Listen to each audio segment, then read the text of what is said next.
Praise the Lord. மீட்பரும் ரட்சகருமாக இயேசு கிறிஸ்துவின் இனிதான நாமத்தினுடைய அன்பின் வாழ்த்துக்கள்.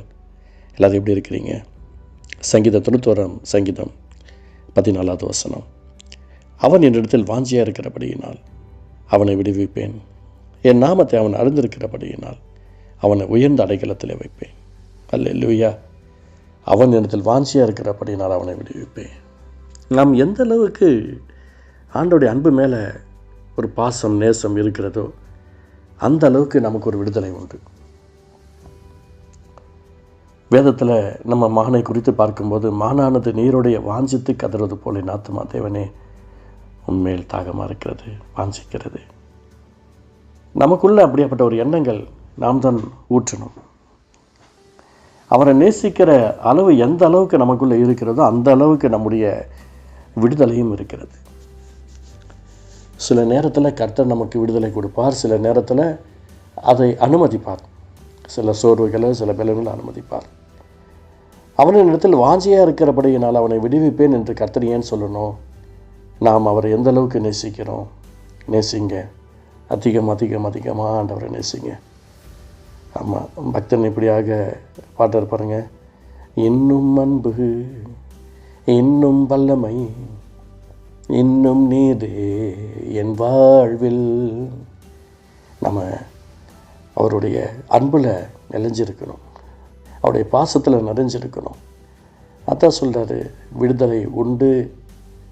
எந்த அளவுக்கு நாம் அவரை நேசிக்கிறோமோ அந்த அளவுக்கு விடுதலை உண்டு. அவரை நேசிக்கிற லெவல் மாறிடவே கூடாது.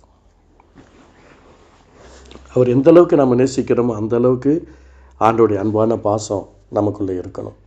ஏன்னா அவர் தெளிவாக சொல்கிறாரு, நான் விடுவிப்பேன். யாருக்கு விடுவிப்பேன்? யார் என்னிடத்தில் வாஞ்சியாக இருக்கிறாங்களோ, என்னிடத்தில் அன்பாக இருக்கிறாங்களோ, என்னிடத்தில் பாசமாக இருக்கிறாங்களோ அவங்கள நான் விடுவிப்பேன்.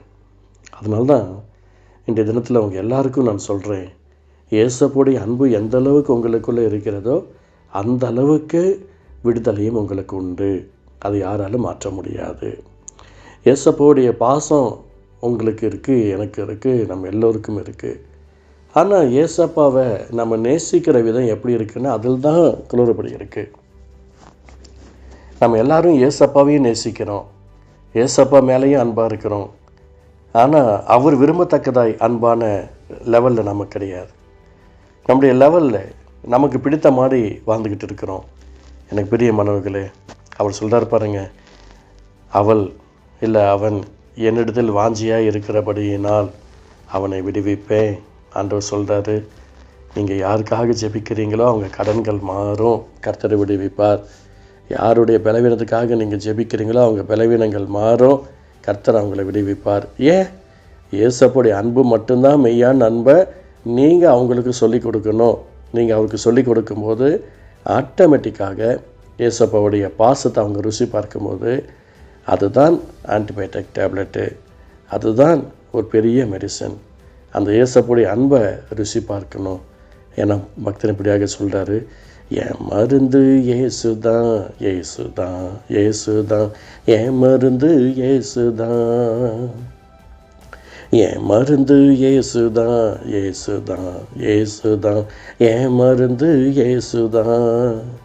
எவ்வளோ பெரிய பாருங்கள், பிரச்சனைகள் இருந்தாலும், எவ்வளோ கஷ்டங்கள் இருந்தாலும், கடன்கள் இருந்தாலும், அது எல்லாத்துக்கும் ஒரே மருந்து இயேசு மட்டும்தான். அந்த இயேசு ரட்சகரை நேசிப்போம், இயேசப்பாவுடைய அன்பை நோக்கி பார்ப்போம். அவருடைய அன்பு மட்டும்தான் முதலிடத்தில் இருக்கணும். ஆட்டோமேட்டிக்காக உங்கள் பிள்ளைங்க நல்லா படிப்பாங்க, ஆட்டோமேட்டிக்காக உங்கள் ஊழியம் நல்லா வளரும், ஆட்டோமேட்டிக்காக உங்கள் தேவைகள் சந்திக்கப்படும். நீங்கள் நினச்சி கூட பார்த்துருக்க மாட்டீங்க. திடீர் என்று உங்களுடைய தேவைகளை சந்திக்கப்பட்டதை நீங்கள் நினச்சி கூட பார்க்க மாட்டீங்க. அவ்வளோ பெரிய ஒரு ஆசீர்வாதத்தை கர்த்தர் உங்களுக்கு வச்சிருக்கிறார். நம்ம மேலே அந்த கிருபையை வச்சிருக்கிறார். அவன் என்னிடத்தில் வாஞ்சி இருக்கிறபடியினால் அவனை விடுவிப்பேன் என்று கர்த்தர் சொல்லியிருக்கிறார். ஆண்டவர் இந்த நாளில் நமக்கு ஒரு பெரிய விடுதலை வைத்திருக்கிறார். ஜெபிக்கலாமா? அன்பு தகப்பனே, இந்த வார்த்தை கேட்டுக்கொண்டிருக்கிற ஒவ்வொரு உள்ளங்களிலும், இல்லங்களிலும், சபைகளிலும் தேவ அன்பு பூரணமாய் கடந்து வந்து யாரெல்லாம் உம்முடைய பாசத்தையும் நேசத்தையும் அன்பையும் அதிகமாய் நேசிக்கிறார்களோ அவர்களுக்கு உதவுங்கப்பா, விடுதலை செய்யுங்கப்பா, அற்புதம் செய்யுங்கப்பான்ட்டு இயேசுவின் நாமத்தில் ஜெபிக்கிறோம். ஆமீன், ஆமீன்.